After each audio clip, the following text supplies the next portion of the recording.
Greetings. Welcome. You're watching This Is My Health.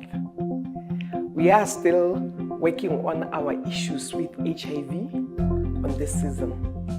And today, we want to look at some of those conditions that are generally associated with HIV. You know, HIV and AIDS, when we are talking about AIDS, we are looking at what we call AIDS-defining illnesses. There are some specific conditions that medical doctors and clinicians, they tend to look at and say, when somebody has got this condition or that condition, we can begin to say the person has got AIDS. So we will be unpacking some of those, and we are starting today with tuberculosis. I have a colleague who is coming to help me unpack this. Now I can see there she's arriving. Thank you very much for coming to join me. Welcome. Yeah, thank you Please so much. Have a seat. Yep. Thank you. Thank you for coming to our cafe. I had already ordered before. I needed just some water. I don't know. What would you like to have? Some water, please. Just some water. Okay, thank you very much. Somebody will bring the water. Before we go on, I know you, but some of our audience may not know you. Would you kindly introduce yourself? Yeah, my name is Dr. Mpho Mohodi.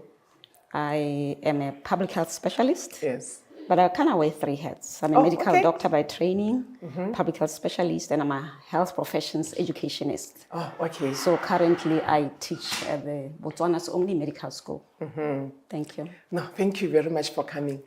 Well, what I would like us to talk about today, because in this series, we are looking at issues of HIV, as I've told you when I requested you to come. Now, I want us to look at the issue of tuberculosis, TB. Because people don't always know the medical terms, I usually like to start by definitions. And if you don't mind, could you tell us what TB is? Yeah, TB is a communicable disease.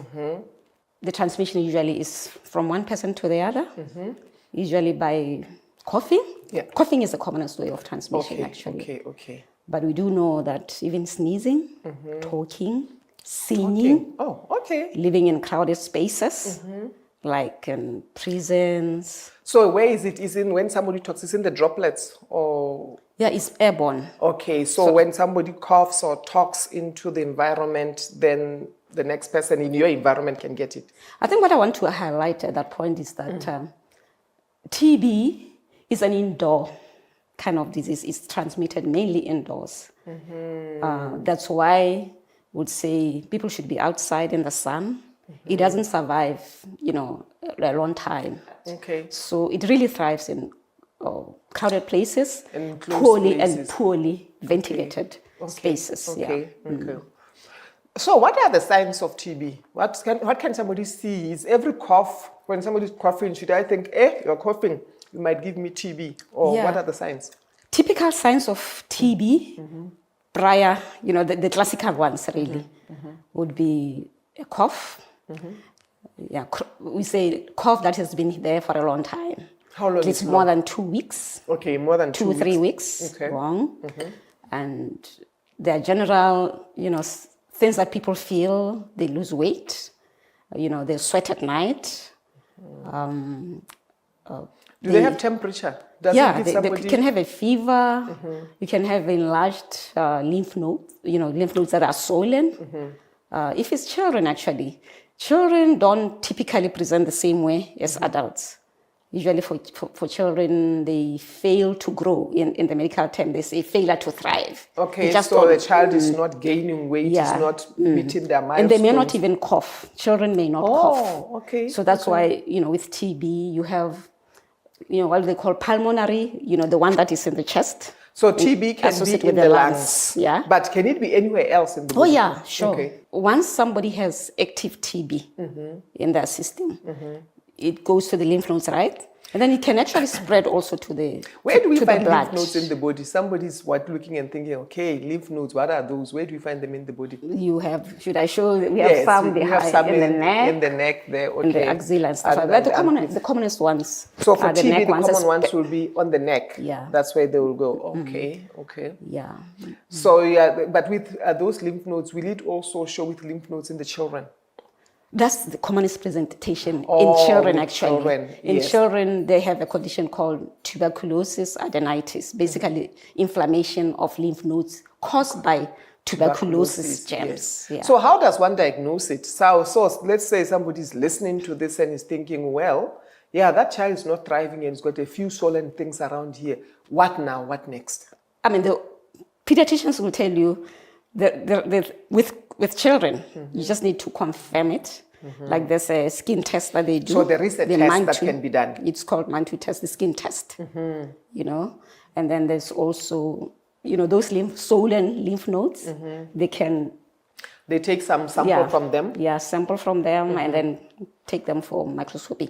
But we do have newer methods now. Okay. But I guess for our setting in the low countries. middle income countries, settings, where, you know, those tests might be a little costly and a little complex to do. They may not always be available. Yeah. Maybe. Okay. But they're a bit on the costly side. What but are I think those there's like gene expect. So there's some blood tests. That kind of test. What is it? They take the blood, or what do they take from you?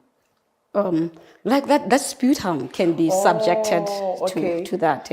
So they collect the cough. When you go to the clinic, they will collect the cough. Yeah. Okay. Although those also, they specifically are for, you know, a bit more complicated cases like the multi-drug resistant tuberculosis. Yes, I think we're going to talk a little bit about that. Yes.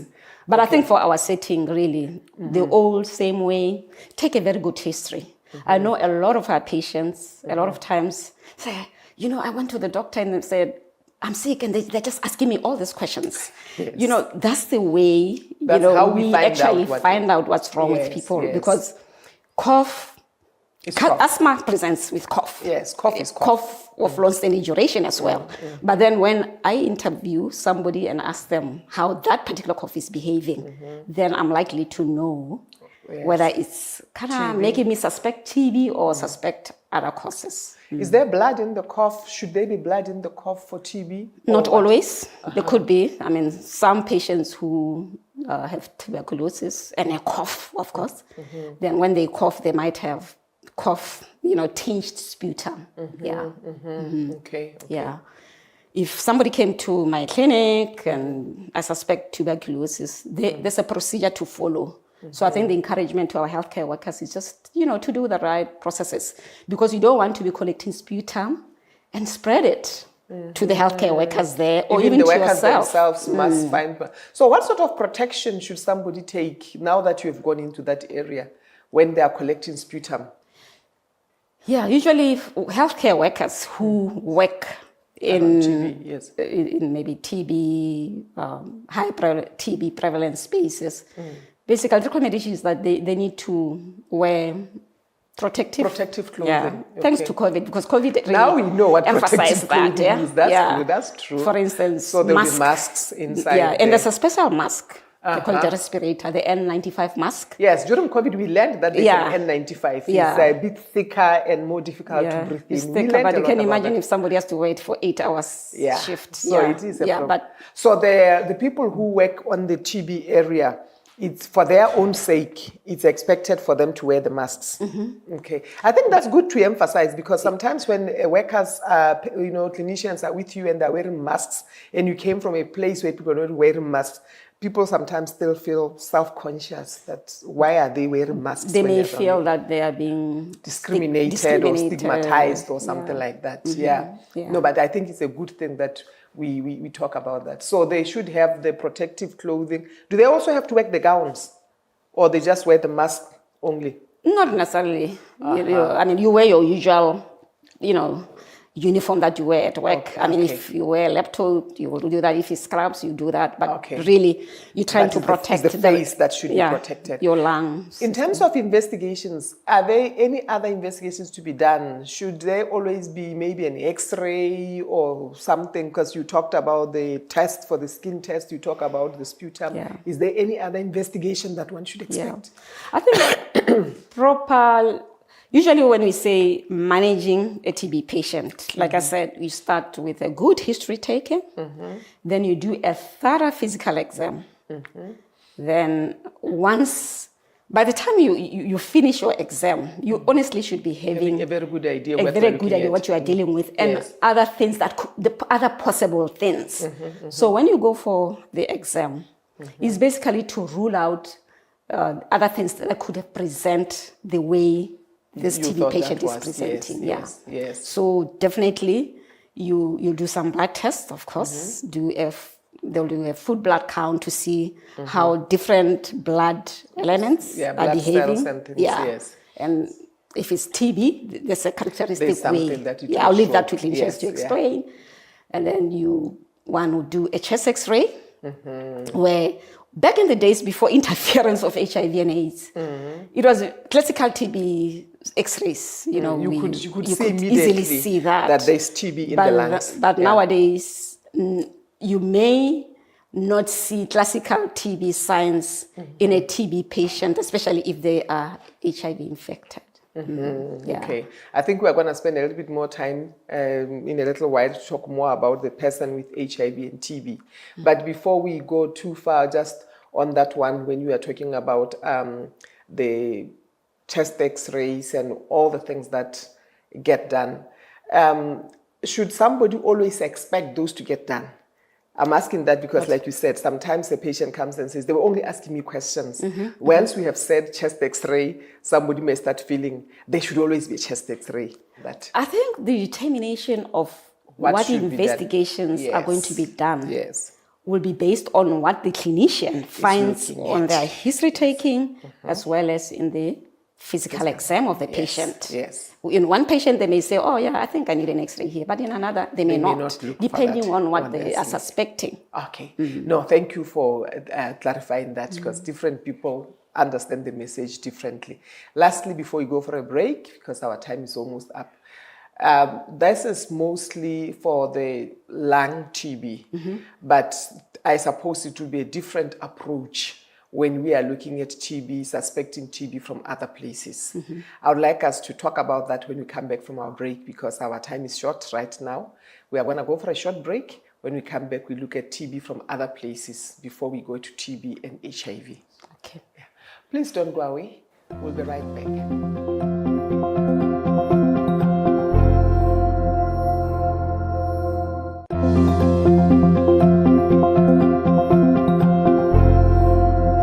Welcome back.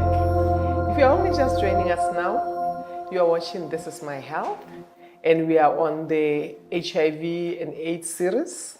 Today we are looking at tuberculosis, otherwise known as TB. In the studio, I'm with Dr. Mohodi, and before we went for the break, we had just managed to look at what is TB, looking at some of the signs of TB and some of the tests that can get done and some of what you can do as a person where you are if you're a health worker and needing to work with somebody who has got TB. Welcome back, Doc. Yeah. So as I said before we went away, I was asking that TB, you had indicated, is a bacterial infection and can be anywhere in the body. We tend to focus, and we did focus even the last few minutes, on the lung TB. What other places can TB present, and what will be the difference in the presentation when it's somewhere else other than in the lungs? Okay. As we mentioned a little while ago, TB is passed around the body through the lymphatic system, where you have the lymph nodes and then the bloodstream. So wherever the blood goes, really, you get it. You're starting from head to toe. Yes. You could So you have can it have in the cerebral brain, TB. in the brain. Okay. Yes, TB meningitis. I think people have heard of. Okay, yes, people have heard of this thing called meningitis with stiff neck. So you can have that caused by TB. Yes. Okay. Yeah. You could have in the bone. In the bones also. Yeah. Okay. Yeah. Wow. Kidneys. Really, basically, wherever, even in the abdomen, you can have the intestines. Peritonitis. They will call it inside. TB peritonitis. Okay. Yes. So that makes it a really bad disease if it can go in everywhere like that. Now, you had indicated earlier to say, especially with HIV, like it doesn't present the same way. What's the relationship between TB and HIV, and why is it that it seems the people with HIV seem to be more susceptible to TB. Yeah, I think one common thing with them is that they thrive where the immune system of the body is reduced or just completely as an infection, packed up. Yes. Yeah. So somebody with HIV, for instance, because a lot of times, the immune system is low or is challenged. They are susceptible. They are more, prone to getting infection, tuberculosis. Yeah. And so it's more like that twins in a way. Yeah. So more often than not, a lot of people with TB, at least in our setting, would have will be HIV infected. About 60 to 80%. Of what? 60 to 80% of people with HIV will have TB, or of TB will have HIV? Just trying to get it right. Yeah. Okay. So what then would be the advice? If somebody presents suddenly with TB, would that be a good idea for them to then check their HIV status if they didn't know? Or in some settings, like in this country, in Botswana, for instance, routine HIV testing was adopted many years ago. So anybody who comes to the health facility really should know their status. So I don't think as a people we should wait to get certain diseases and say that's when I'll check. But anyway, to answer your question, anybody coming with tuberculosis, should have their HIV status known. Yeah, I'm asking that because... And also those with HIV should be checked for the TB. Yeah. I'm asking that because, as you rightfully point out, in Botswana setting, it has become routine. But there are many countries in Africa where HIV is still a problem. For, in many sub-Saharan African countries, it's still a problem. But their rules and regulations or protocols may not necessarily be the same as those for Botswana. And if somebody happens to be watching the program and looks at that, that's where I was coming from. That I hear you saying it would be advisable. And the other reason why I'm thinking about it is sometimes it's not just the patient, it's also the people that, because you said it goes for closed spaces. Yeah. Now, what is the difference in presentation? Because you had said the X-ray for somebody who doesn't have HIV would normally you'd have a certain appearance, but now the person who has HIV, as if there will be a difference. Is there? Yeah. Commonly, in any patient with tuberculosis who does not have HIV would basically commonly present as TB of the lungs, right? Okay, TB of the lungs, and there's a classic, you said there was a classic way that can be seen, yes. The X-ray might show that. But then in HIV-infected individuals, it actually could present in the lungs as well as in other places. Other places like we talked about. Yes. Okay, so that it may not necessarily show in the lungs, but that may not necessarily mean the person doesn't have TB. Yeah. Oh, okay.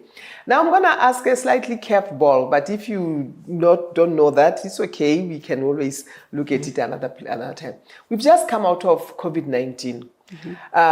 Did you come across in your profession what was the impact or relation between the COVID-19 and the TB?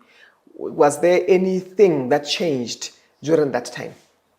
Regarding in terms of like the prevalences, in terms of like you were saying, when you've got HIV and you've got TB, you see that the presentation will be different. But now we came to a point where we're having COVID-19. Why I'm asking, because you said TB presents with coughing, and COVID, there was coughing and there was long-term coughing.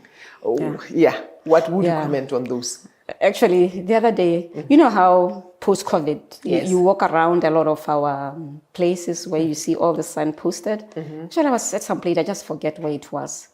The signs of COVID were basically all the signs of TB. Exactly. So it's very difficult to... So it becomes somewhat difficult to distinguish that. So that's why in healthcare or healthcare practice, we always say, have other things that you are thinking about. Yes. So when you see a patient and you think they have some chest issues, don't just say it's TB alone. Rule out TB, rule out COVID, rule out cancer, rule out all these things. Then, you are able to cover everything. It will be sad for you to find this person had COVID and then you are so caught, and you are so caught up with TB. Yes. Now let's talk about treatment before we run out of time. What are the treatment modalities that are out there? What options do people have for TB? Yeah. In most countries in Africa south of the Sahara, TB is considered a public health problem. So most governments want to really be in control because, like TB, I think it's a killer disease. That's a good point to make. So somebody should be taken seriously because it actually cures. Yes. But it's curable. For instance, in most countries, you have both the public and the private sector. Like health. Yes, like kind of systems that are running parallel. I don't call them systems. I just say it's one system. It's a country system with private and public. Okay. These systems have to talk to each other. Okay. For instance, they do it very well with children. Vaccination, for instance. Babies are taken for either you are this side or that side, it gets done. Pediatric clinics, they go to the government to get vaccines to use in their clinics. So I think private practitioners too should work hand in hand with government to get the medications, because a lot of times, in private practice, people pay for medications. And treatment for TB takes a long time, minimum 4 months, but generally 6 months and above. So generally when one starts treatment, they should expect to be on treatment for 6 months. So you can imagine if somebody starts treatment and they have to stop because they don't have resources. That's why governments are saying we want to be in charge of this program so that we can provide medications for TB patients and control it. Because if you don't treat it well, then it creates this problem of drug-resistant TB or multi-drug resistant TB and creates a lot more problems. So when somebody starts the TB treatment, you are saying it goes for about 6 months?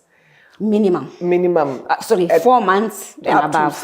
Yes, so for at least 4 months. Yeah. You mean that for at least 4 months, somebody has to be taking drugs every day? Yes. For that? Yes. What happens if somebody misses a dose or goes for a week on a trip and whatever? What happens? Yeah. They actually work very closely with their healthcare providers, with the clinics. And there's this thing called community care of tuberculosis, where, in other places, they have health education assistants or community health workers who are also in charge of that. In other systems, they have a program called DOT, where daily observed therapy. These people will go to the clinic every day, but then it has been found that sometimes it's not feasible, especially when you look at some people's socioeconomic sense, for them to be getting into combis every day, going to get treatment. So sometimes they're given in batches. But the follow-up and the monitoring and a lot of health education is emphasized so that we really treat this condition. Our time is actually up now. So I'm going to ask you, if you've got just for 1 minute, any final word of encouragement or something that you want to say to our audience? Yeah, I just want my parting words for the audience is that, TB, we can only defeat TB if everybody does their part. The healthcare workers need to do their part, our administrators, our politicians, everybody. Yeah, it's a public health concern, like you said, yes. And since maybe your viewers are mainly church people, the other thing that I really want to emphasize about is these crowded spaces. Yes. Where you'll be in a public vehicle, service vehicle, and it's winter, it's cold like in Botswana, and people don't want to open windows. You can imagine if there's somebody coughing with the TB in the car, and they are just throwing those germs around and we all pick it. Yes. So we can conquer this thing if everybody feels they have a part. Yes. Yeah. Thank you very much for stopping by, and thank you for the information. You're welcome. There you have it, my friends. We need to work together to beat tuberculosis. You've heard that there is one concern, that there is tuberculosis out there that is resistant to drugs, which means when somebody has got that kind of tuberculosis, in as much as we know TB is actually curable when somebody is taking the treatment, that person with multiple drug-resistant TB may actually now create a situation where people start to die in large numbers of TB because there is no treatment for that. I like the parting words from the doctor about crowded places, and I like that she singled out the people in churches. You know, one of the things that we do as religious people, we like to sing, and we like to come in big numbers, and we get together and we sing. You heard that the droplets can actually spread the tuberculosis in such areas. Therefore, it is important that if I know I have TB, I have to be responsible to protect others. The people in church, in combis, or in public space, they may not know I have TB, but I know. Therefore, my first responsibility is to protect everybody else who may not know. Secondly, we have talked about the symptoms. If you notice that you have got symptoms of the tuberculosis, it is best that you go and get checked so that you may know, again, if nothing else, to protect your family, to protect the people around, to protect your fellow workers. Some of us, we work in places where we have to be in very crowded places. Some of us, we like to go and eat in restaurants that can be very, very crowded. All those places are places where you can pick up TB. Since you don't always know whether you can pick up TB in an area, try to practice what COVID taught us. Social distancing as much as possible. But if you know you have got some infection, just stay away from the public places for the sake of everybody else. I hope that this message finds a home somewhere. I hope that somebody out there will take the responsible thing to help themselves and help each other. Please remember the show, This Is My Health. It is your health we are talking about, not just your salon, your health, your family, the community, and your church.